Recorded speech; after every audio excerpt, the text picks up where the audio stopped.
व्यवहार जगत में क्या है और अध्यात्म जगत में क्या है, मोटे अर्थ में दो ही समझ लो।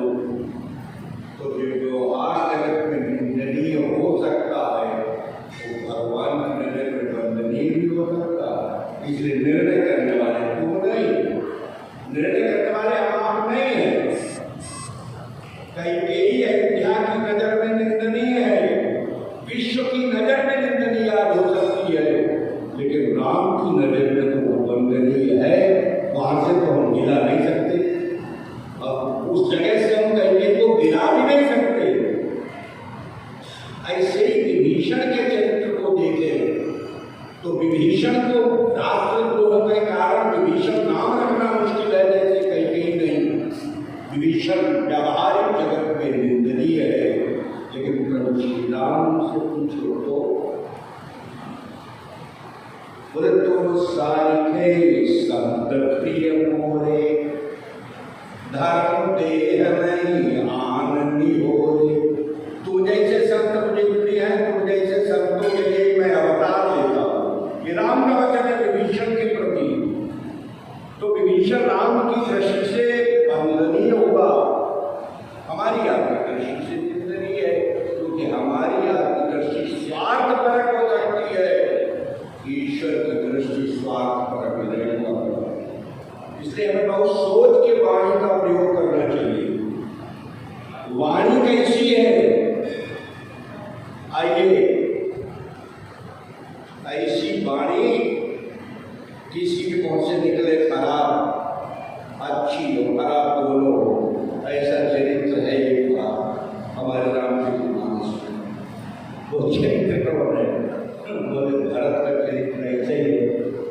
तो निंदनीय वाणी भी बोले क्या? बोले माँ को कोई गाली देता नहीं देता, भरत ने जम करके मुंह भर करके हो हृदय से गाली दी। ऐसा नहीं कोई भगवान की गाली दी हो, भरत हृदय से गाली दी है बात कही गई।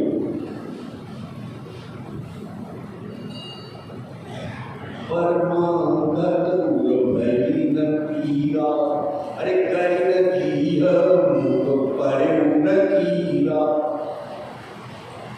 ये भारत हृदय से बोला, मेरी जीभ नहीं कर गई, तेरे मुंह में कीड़े नहीं पड़ गए। है तू कौन? हमारे आंखों के सामने चढ़ जा। एक बेटा अपनी मां के लिए अपशब्द कह रहा है, लेकिन गोस्वामी जी प्रभु श्री राम भरत को निंदनीय चरित्र में गिनते ही नहीं। तो वाणी कैसी हो बाबा? वाणी का अगर फैसला करना बोलने वाली वाणी की बात हो तो फिर भरत को दंडनीय अपराध कर रहा है, मां को गाली दे रहा है, दंडनीय है, लेकिन नहीं हो तो दंडनीय होगा। अयोध्या का कोई व्यक्ति एक निकाल दीजिए तो भरत के खिलाफ होगा। शायद अयोध्या की जनता को जब सूचना मिली होगी भरत ने मां को गाली दी तो आधा तो उसे चर्चा कर ही नहीं। क्या चरित्र है उस भरत का, जिसने अयोध्या के हृदय को, जलते हुए हृदय को, मां को तो अपशब्द कह करके शांति प्रदान कर दी हो। वो है भरत चरित्र, रहता रहता चरित्र नहीं है। समाज को शांति देने के लिए प्रयुक्त किया गया चरित्र है। उद्देश्य क्या होता है वाणी के चलने के पीछे मूल्यवान, वो है, उसी से निर्णय होगा कि वाणी वंदनीय है कि निंदनीय है। उद्देश्य के पीछे क्या है? भारत का उद्देश्य है, अगर मैं अपनी मां को कुछ कह तो मेरी मां बच जाएगी। अगर मैंने अपनी मां को कुछ न कहा तो मां सुनने के लायक भी नहीं रहते। इसलिए बोला कितनी ऊंचाई है। इसरा राम जी कह रहे थे अकेले में पिता रो रहा है, तो भरत अकेले में गाली दे रहा है, सार्वजनिक रूप से गाली नहीं दी। कैकेयी के बाबर ने गाली दी, मां को अकेले में गाली दी। मां को सुनने वाला नहीं, कोई प्रदर्शन भारत की वाणी में नहीं है। जो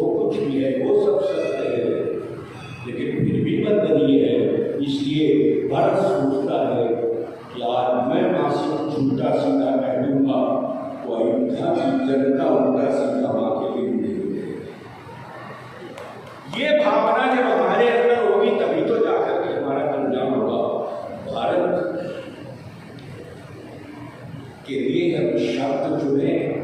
गोस्वामी जी ने भारत की वाणी के लिए जिन शब्दों का प्रयोग किया, वंदे वाणी विधायकों में मैं कह रहा हूँ, भारत के लिए गोस्वामी जी ने जिन शब्दों का प्रयोग किया, बोले भारत की वाणी कैसी है, बोले सुगम, बोले सुगम है, बोले अर्थ लगा लो जो मर्जी है। आगम, सुगम भी है, आगम भी है, सुगम अगम, मृदु मंजू कठोरे। भारत के शब्द सुगम भी है, अगम भी है, मृदु भी है, मंजू भी है और कठोर भी है। और अर्थ अमित अति आकर थोड़े, उनके अर्थ बहुत है और अक्षर बहुत थोड़े हैं। अर्थ अमित अति आकर थोड़े, थोड़े अक्षर। बोले कैसे थोड़े अक्षर?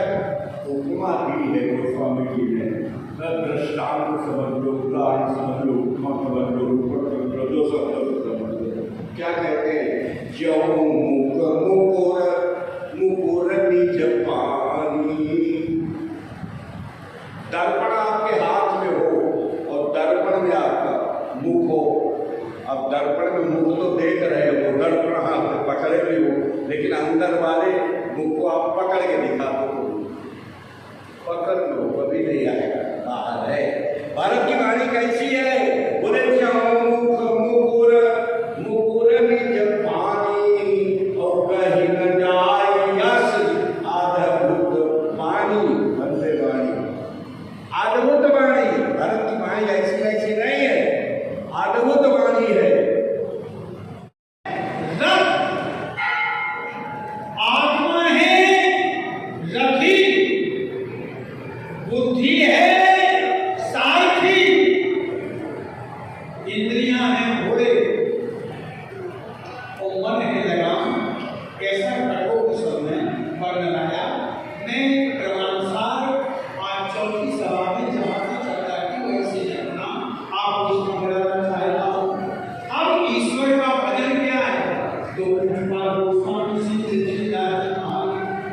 भैया ये भजन क्या है? ईमानदारी के साथ पकड़ना। मैं कोई नई बात नहीं कह रहा हूँ। अपार धर्म करुणा हमारे वीरवत दीनानाथ भावनाथ कृष्णनाथ जगन्नाथ भूतनाथ प्रेम भयंकर आकाश और चंद्रमोह सेतु सदान सेकर भुजंग कुशल भवानी पर भगवान भोलानाथ स्वयं ईमानदारी के साथ पकड़ना। भगवान भोलानाथ ने समाधि लगाई। समाधि कितने समय की थी? समाधि कैसी थी?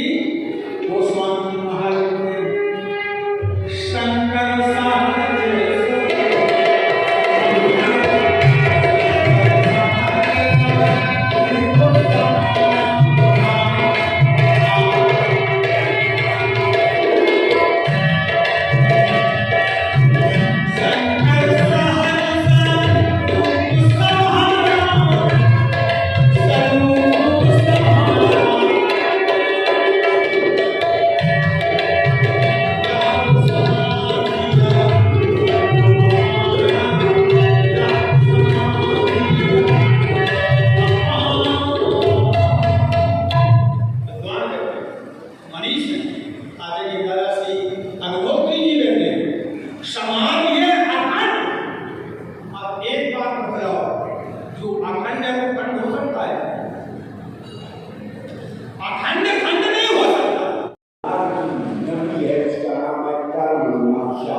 स्नान करो तो पुण्य नष्ट होते हैं।